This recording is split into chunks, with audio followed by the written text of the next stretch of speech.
Nuestro conocimiento sobre el coronavirus, sobre la enfermedad de COVID-19, ha ido evolucionando, aunque se trata de una enfermedad que pues apenas apareció en el mundo hace pocos meses. Lo que sabemos de ella ha ido cambiando gracias a muchas investigaciones.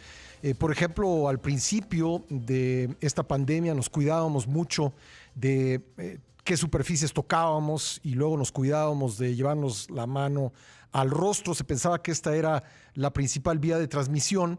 Todavía es recomendable lavarse las manos, desde luego, pero ahora sabemos que la principal vía de transmisión no es las superficies que tocamos o a través de las superficies que tocamos, sino de los aerosoles, que son diminutas partículas que despedimos al hablar, incluso al respirar, que flotan en el aire y que pueden introducirse en el cuerpo de otras personas vía las vías respiratorias y de esta manera contagiarlas. Vamos a hablar al respecto sobre estos nuevos conocimientos con un especialista que ya hemos tenido antes en el programa, el doctor Eric Feigl-Ding, epidemiólogo de la Universidad de Harvard, quien nos acompaña por audio y video esta mañana. Eric, it's great to talk to you again. Great to be back. Well, as I was telling our audience, our knowledge of how COVID-19 is transmitted has been changing, and now we are much more focused on aerosols. Could you please give us a general introduction to how the knowledge has been changing? Right. And the knowledge has been changing very fast recently. Previously, we were worried about surface-to-surface contact if you touch a dirty door handle. And then we became worried about droplets. When you sneeze, the droplets that fall to the ground within 6 feet and hence stay outside of 6 feet of someone else. But now we're realizing there's micro droplets. Micro droplets are aerosols that can float in the air from 20 minutes to 4 hours and actually survive in the air for 16 hours. And that actually is worrisome because that does not follow the 6 feet rule, the 2 meter rule. And that means that just keeping your distance of 2 meters, 6 feet, is not enough. And this is why now we're thinking this actually could be a major route of transmission, because we've seen many outbreaks in restaurants of the air conditioner blowing the virus, as well as a person who was singing who was not within 6 feet but infected 50 other people in just 1 hour. I'm going to translate what you have been saying, Eric, if I may. Nos dice el doctor Eric Feigl-Ding que efectivamente el cambio en el conocimiento sobre la transmisión del coronavirus ha cambiado rápidamente. Primero nos preocupamos de las superficies que tocábamos, luego de las gotas que salían despedidas a corta distancia, gotas grandes de saliva y que caían rápidamente, y por eso se estableció la regla de los 2 metros. Pero ahora sabemos que hay microgotas o aerosoles que pueden permanecer en el aire entre 20 minutos y 4 horas y se ha sabido de hasta 16 horas, y esto pues no nos previene o no quedamos prevenidos de contagiarnos si nos quedamos solamente a 2 metros. Requerimos otras medidas de protección porque dice han estado apareciendo en restaurantes o en espectáculos donde la gente canta casos de contagios, incluso contagios masivos. Eric, so the incidence of people being infected that we've been seeing in restaurants and other places have to do with aerosols? Maybe. We don't always know exactly if it was an aerosol or a droplet. If, say, someone talked and they sprayed, and droplets are like bullets. They fall down over time because of gravity. But we do know that there is a high potential that aerosols have a very important role. And in the old Princess Diamond cruise ship epidemic back in February, now we actually think that aerosols was likely a very dominant path in how hundreds and hundreds of people got infected on that ship.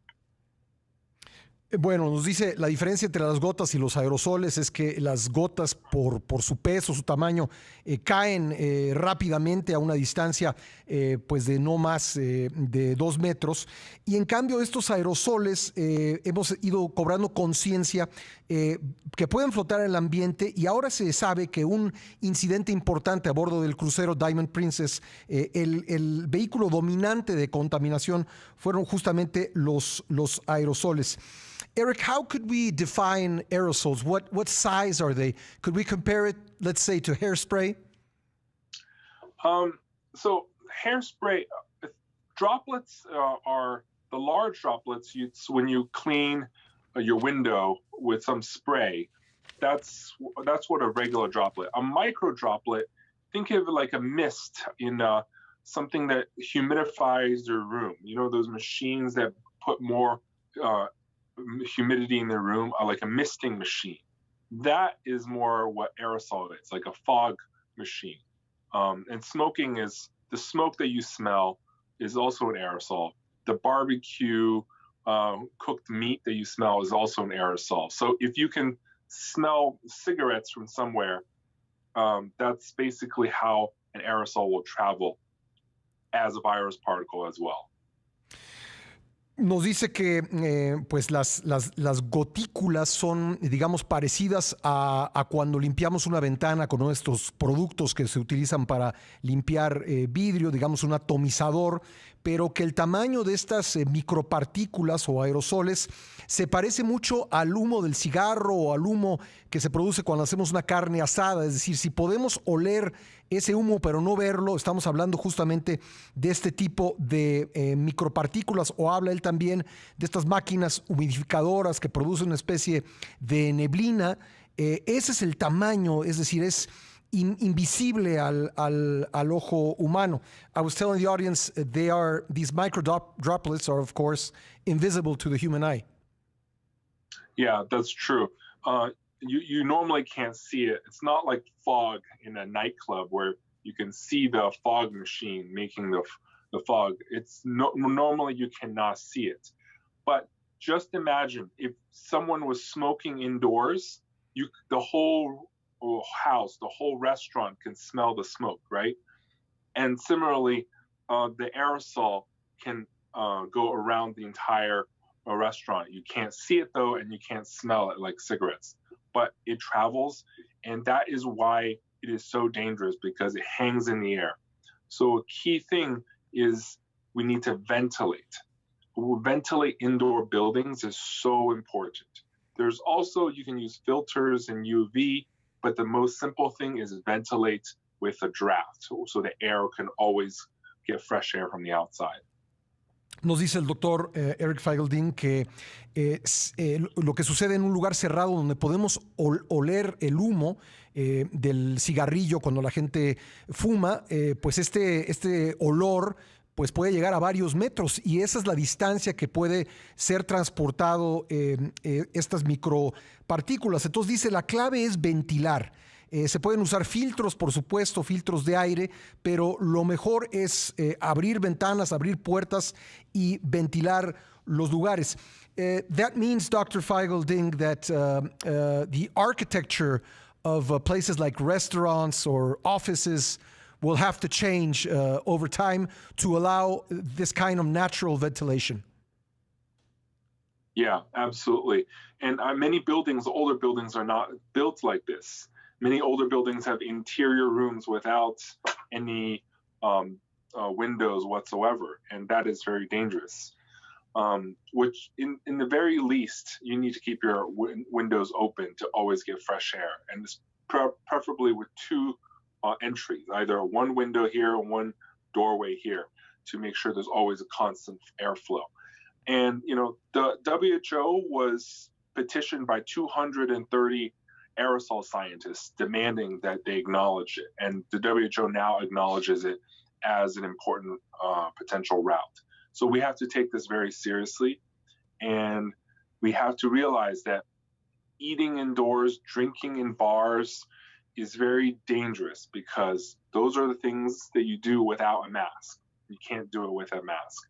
So we have to be very worried about anything indoors now, especially restaurants and bars. Bueno, nos dice que por el conocimiento que ahora tenemos, hay que cuidarnos mucho de comer o tomar en lugares cerrados, porque no, evidentemente no podemos usar cubrebocas para comer o tomar. Dice que es peligroso en este momento comer en un sitio cerrado, en un restaurante cerrado o beber en un bar cerrado, y que esto ha sido finalmente aceptado por la Organización Mundial de la Salud a raíz de que un grupo de 230 científicos pidió a la OMS que reconocieran la vía de contagio a través de estas microgotas o micropartículas que flotan en el aire como una vía importante de contagio. What about air conditioning? Will we be able to continue using air conditioning from now that we know the importance of transmission via aerosols, Dr. Feigl-Ding? Yeah, I think air conditioning, we just have to be careful how it's used. Some air conditioners, like window air conditioners, always bring new air from the outside, right? And as long as you can also then turn over or exchange the air for new air each time, then it's okay. But some air conditioners, they recycle the air over and over without bringing in new air. And for those, we need either very advanced HEPA filters or UV ultraviolet light to disinfect the air. But those are much more expensive. The simplest thing is making sure if you have AC, try to exchange it with the outside. And larger buildings can do this.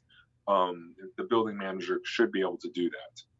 Bueno, yo le preguntaba sobre qué va a pasar con los aires acondicionados y me dice, bueno, si el aire acondicionado no recicla el mismo aire de la habitación, si trae aire nuevo a cada rato, no hay tanto problema. El problema es con el aire acondicionado que recicla el aire en la habitación, porque en ese caso vamos a tener que tener filtros especiales, filtros de luz ultravioleta, y eso puede aumentar mucho el costo del aire acondicionado. Eric, what about face masks? Well, of course, it's important. It's important that we wear them, but according to the new knowledge and transmission through aerosols, does this change the way masks should be manufactured or the type of mask we use? Yeah. So for masks, the basic cloth mask still catches. The key is mask has two uses, right? The one, it filters air that you breathe in. Another, it catches air you breathe out. The cloth masks are still good for catching these droplets and micro droplets. They are really good at that. The issue is if you may need premium masks to protect you further from these inhaling it. Because if everyone wears cloth masks and make sure there's no droplets, then you're okay. But if half the people or some of the people don't, then you need to protect yourself from those people who don't wear masks.